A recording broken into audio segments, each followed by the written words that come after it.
In today's video, I'm going to give you all the basic techniques you need to begin with Inktense pencils. So before we get started, yes, I have ditched the microphone again. Don't even get me started on technology. I've ordered 3 things recently where the instruction booklet bears no resemblance whatsoever to the product, but enough of these issues. I actually found that that microphone was worse sound than just talking to my camera. So let's carry on. I've got 8 techniques for you today. So these are quite beginner, quite basic techniques, but they'll also give you everything you need to start working in Inktense pencils. And before all of you ask me in the comments, yes, you can use all of these with watercolor pencils as well.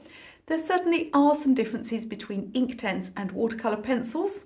I addressed that in my first video in this series. I'll link to that video in the description of this video if you want to find out more. But when I did my own investigations, I did find that there was a lot less difference between these 2 mediums than has previously been put out there, shall we say. So let's get started and learn how to use Inktense. So let's start with the easiest way for beginners to apply these pencils. So let's look at applying our Inktense pencils. Now we want to apply lightly and evenly. And if you're a beginner, the easiest thing to do is just to make a drawing as if you were making a coloured pencil drawing, you know, getting all your different colours and all your lights and darks. And you'll see a little bit of the grain in this paper because it's watercolour paper. Now, if you want more details about exactly which paper to use, do check out that first video I made because this one is more about techniques. The other video is more about what these pencils are and, you know, which brushes and paper and things like that to use. So applying here, and I'm applying with the pencil slightly on the side, and that's going to give me less of the pointed part. Now, a point can be good for getting hard edges, but you don't want to press too hard with these because you can end up sort of denting the paper and making them harder to disperse. So we can just add in colours as we see them. And you can work in stages. So if I were doing, you know, this looks a bit like a petal, doesn't it? If I was doing this, I could do a petal at a time, or I could indeed do the whole drawing and then put the water on at the end. Now, what I would say is that if you have any strong marks, I mean like veins on leaves or spots on something, strong darker marks, I would put those on at the end. And you see here that once we've applied our pencil, even though we've got quite a scruffy edge here, we can actually just neaten that out with the paintbrush. And your first application can be as simple as that. Now, one thing that can sometimes be an issue with any water-soluble pencil is that you get a few pencil strokes left behind. Now, I will show you later in this video how to get rid of those completely. But also let's have a look at ways of applying that are going to minimise or even make the most of this effect. So it's important to think about the direction that you're doing your pencil strokes. So we've got something that looks like a bit of a flower. Let's do something that looks like a leaf now. So I'm going to go along the leaf like this, or I could be coming out from, you know, a central vein, a central area, something like that. What I'm not doing is doing some weird straight line all the way across. And again, with this next colour, I'm going to continue in the same manner so that if anything remains of those initial strokes, it's going to look quite natural. And then when I apply my water, as I said, if anything is left of that initial texture, it's not going to look weird. It's not going across in weird straight lines. And even though there are lots of ways of smoothing out Inktense pencils, I don't think, as long as you apply them mindfully, I don't think it's at all bad that things have a little bit of texture on them. If you're doing things like fruits, like animal fur, it can actually be a big advantage. Now, if we just apply our pencils to paper and then just, you know, put water on them, we're going to end up with everything mixing together and getting a lot of muddy colours. So I've got a couple of tips here that are going to show you how to mix your colours together without losing all of them to mud.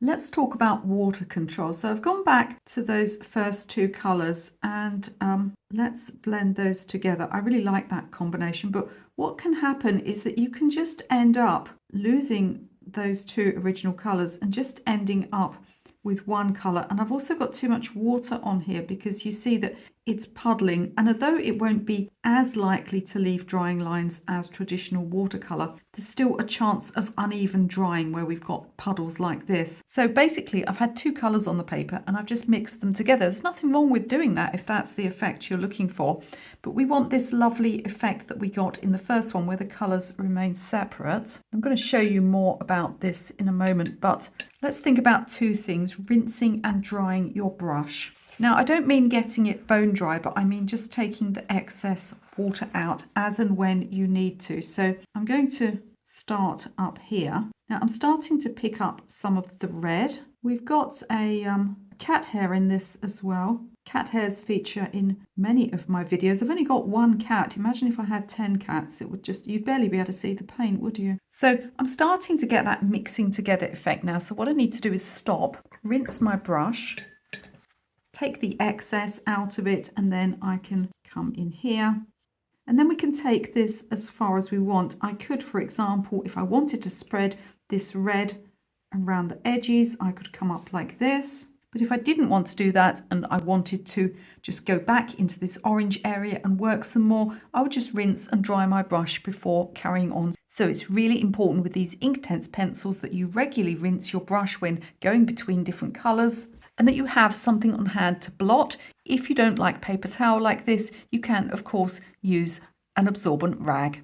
So let's look specifically at how to mix two colours together so that one colour blends into the other, where we get a sort of a merged centre line, shall we say, but without losing either of those two colours. This is a great exercise for you to try at home. So I've got two different colours here that I've sketched on the paper, and let's have a look in more depth at maintaining the integrity of each colour, blending them together but not so that we lose the colour. So generally speaking, I would start with what I consider to be the lightest colour first, and I'm going to come across like this. As we get to the centre here, the colours will start to blend together, and at this stage I'm going to lift my brush and clean it, take out a little of the excess, and then I'm going to come in from the other side like this. Now this bluish purple is a lot more pigmented, and if I were to just carry on, we would of course end up with all of that pigment going onto the other side. But this line here still isn't, it's not very well blended. So again, I'm going to rinse my brush, dry slightly, and then I can just come in here and work that in a bit more. You see how I'm starting to get a hard edge here? That's because this is drying. So just like with watercolor paint, all we need to do is even out the water levels. So coming in with a clean brush here and just re-wetting that yellow part. And there we've got a nice color, one blending into the other, but without losing either of the colors. Now, whilst you can get white Inktense pencils, they're not fully opaque. I have done a few tests, and so you're going to still need to mostly use the method of using the white paper for your whites like you would in traditional watercolor painting. It's going to give you, in many cases, the best results, although there are some uses for white Inktense. Let me show you how to blend an area of color out softly to white paper without getting a hard edge. So let's talk about how to blend out to white paper but with a soft edge. So what people usually do is they'll come across like this and they'll wet their Inktense, and then they'll want to sort of blend this edge out. So they'll probably rinse their brush just like I showed you before, maybe dry it a little bit. But the problem with this is that all you're really doing is just diluting and moving that hard edge further up, and you get to the point where no matter how you try, you never quite get rid of that hard edge. So let me show you a better way of doing it. This time I'm going to start well away from the area. This is something we might use in botanical painting. So I've got clean water here almost to where it touches the original Inktense, and then I'm going to come the other side and start down here. I'm going to come up until we hit that area of water. So you see that as I hit the water here, we start to get some softness. Again, I can rinse and dry my brush and adjust this a little bit, being careful not to go off of the edge of the water. As a rough guide, I like to place the water at least 50% further out than the edge that I'm blending, and this ensures you don't go off the edge. And you see how we've got a much softer, more beautiful traditional watercolor effect here. If I were doing something like a flower petal, this would be lovely. This one here remains hard edged. If you enjoy subjects like flowers, I do have a Watercolor Pencils flower painting course. I'll leave a link to all of my paid and there are some free courses in the description of this video.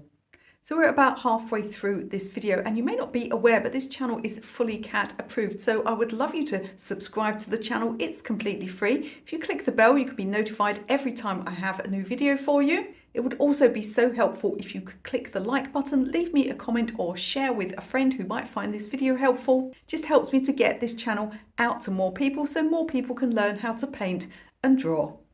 I'm going to show you now how to turn your Inktense pencils straight away into, I was going to say paint, but it's ink really, so that they'll apply completely smoothly. And if you're thinking to yourself, well, why wouldn't I just use paint or ink if I'm going to do that? There's a good few reasons why you would do this. I'm going to use a special palette, but I'm also going to show you how to do this if you don't have one. Let's talk about turning your Inktense into pure liquid colour.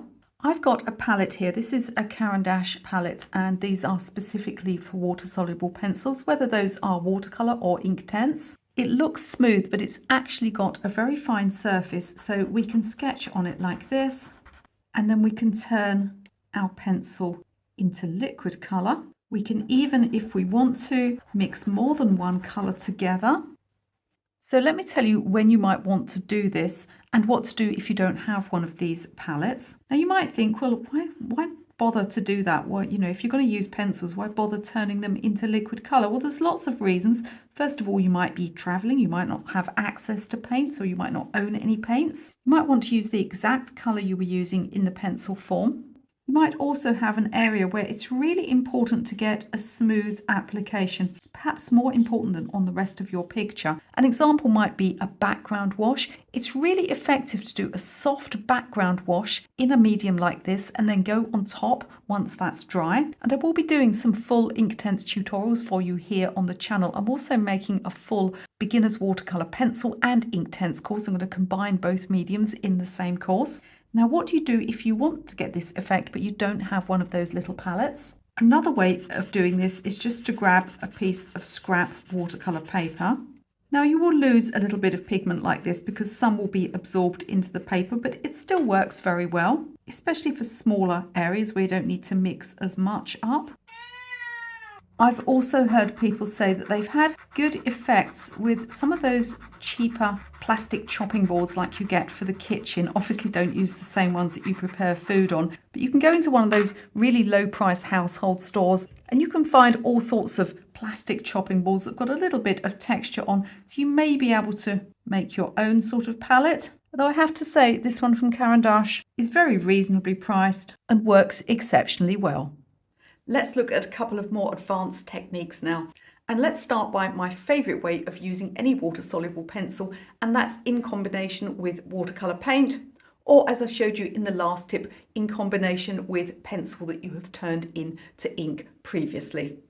Now, if you draw into wet paint or even some wet Inktense that we've turned into liquid medium, these pencils will release an awful lot of pigment. And this is one of my favourite ways of using them. You can make everything from grasses to fur, veins on leaves and petals, and you can get some really beautiful effects. You can even get things like soft dots and shapes. Let's look now at one of my absolutely most favourite techniques. It's an alternative to splattering. It's much more natural looking, it's much less messy, and it's going to give you a unique natural texture that has so many uses. Let me show you one of my favourite techniques for getting little speckles. It's much more controllable and much more natural looking actually than splattering. So we need to do it on a wet surface. So let's apply some Inktense and let's activate this area. Now, have you ever seen hydrangea petals in the autumn? And that's not what I'm painting here. I'm just putting some colour down. But if you've ever seen those beautiful little speckles you get on hydrangeas, or sometimes on leaves in autumn, we can get a beautiful effect just by taking our colour and scraping like this. Now you see how the little speckles that we get are quite different to splattering. They're much more oblong and square shaped than those round splatters. They also work really well for things like pollen, if you get pollen dust on lilies, and you can even use this if you're doing something like a pathway or a beach and you want that extra texture on top. This is one of my favourite methods. It will work best if you're using a darker colour on top of a lighter one. So do let me know in the comments if you're going to have a go at any of these techniques. And before you leave this video, don't forget to look in that video description. If I've talked about any other videos, you'll find them linked down there. You can also find out about all of my free and paid courses. Plus there are some free downloadable PDFs that you can grab for no money whatsoever. And I'll put up another video that I think you might enjoy right now.